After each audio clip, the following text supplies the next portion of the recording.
Pantai Karangagung di Kecamatan Ayah dikenal sebagai kawasan wisata. Tapi sejak pandemi, pantai ini sepi dan hanya diramaikan para nelayan pencari lobster. Setiap sore, mereka menjahit jaring penangkap lobster di batuan karang. Kegiatan ini dilakukan 2 kali, yaitu di jam 1 siang dan 1 dini hari saat permukaan laut surut. Mencari lobster ini kita harus berkejaran dengan waktu karena harus ada pasang surut dan waktunya harus tepat sekali karena kita sekarang ada di waktu surut. Mudah-mudahan kita nggak kena ombak karena kita akan menaruh jaring dan mudah-mudahan dapat lobsternya.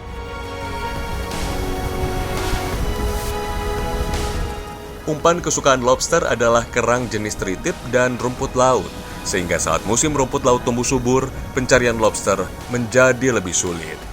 Nah, kalau misalkan lagi susah gini, alternatifnya Mas Kasman gimana buat tetap bisa dapat? Saya paling nyari lobster sembari nyari ini. Oh, jadi ininya yang dimanfaatkan juga ya? Terus ini bisa berkali-kali lipat sama timbang lobsternya. Wah, Sehari kalau lagi banyak musim, lautnya bagus, ini bisa nyampe jual 500.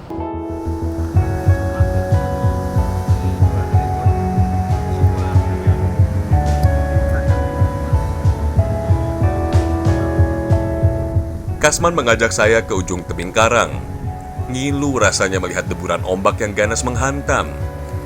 Bukan sekali 2 kali Kasman jadi korban hempasan ombak. Tetapi nasib baik masih berpihak padanya. Meski berkali-kali terluka, ia masih sehat dan bisa bekerja.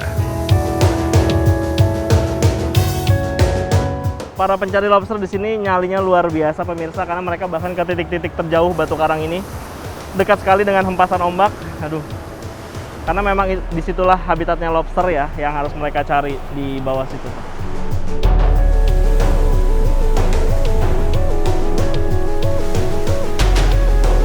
Kasman pun mengajak saya mengambil jaring perangkapnya. Semoga ada hasil yang didapat.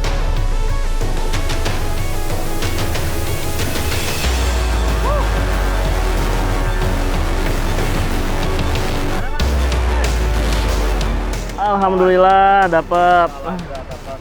Nih pemirsa dapat 4, tapi jangan dipikir akan bisa dapat terus karena ini momen langka, jarang sekali bisa langsung dapat. Ini langsung kita lepas aja, Pak. Ya.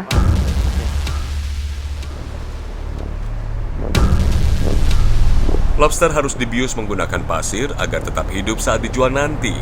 Apalagi perjalanan panjang akan ditempuhnya ke berbagai kota.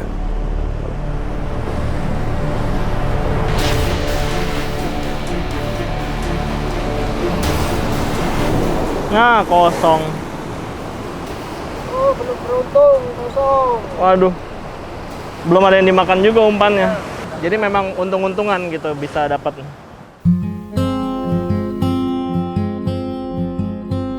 Kasman mengajak saya pulang ke rumah dan bertemu keluarganya. Hidup dalam kemiskinan membuat Kasman harus terus memutar otak untuk mengepulkan asap dapurnya.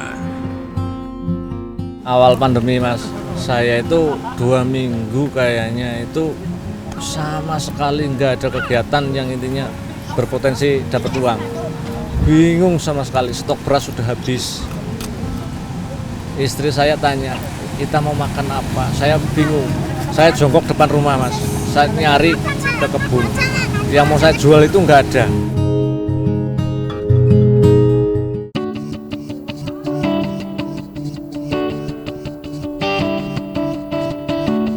Berdamai dengan kemiskinan terpaksa dilakukan, sembari jeli memanfaatkan apa yang disediakan alam.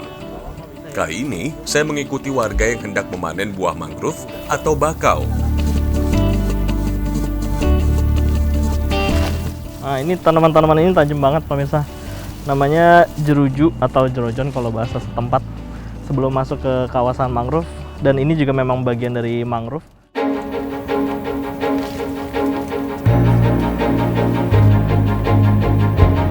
Hari ini kita akan ngambil bibit-bibitnya karena mbak-mbak ini nantinya semua akan ngurusin pembibitan mangrove di sekitar kawasan Muara Kaliijo. Nah, ini dilakukan sama mereka supaya selain lestari, di situ ada upahnya juga.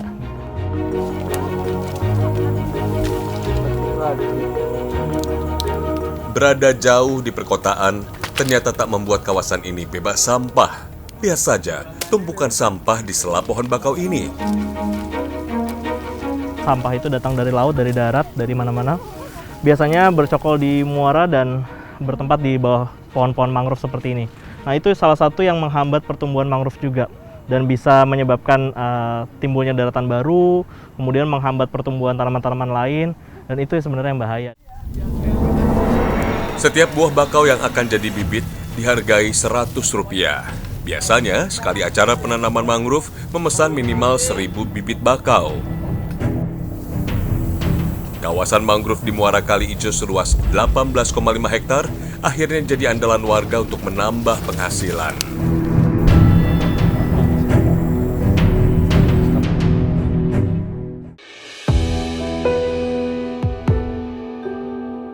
Di setiap kesulitan pasti ada celah yang bisa digali untuk memunculkan harapan baik di masa depan.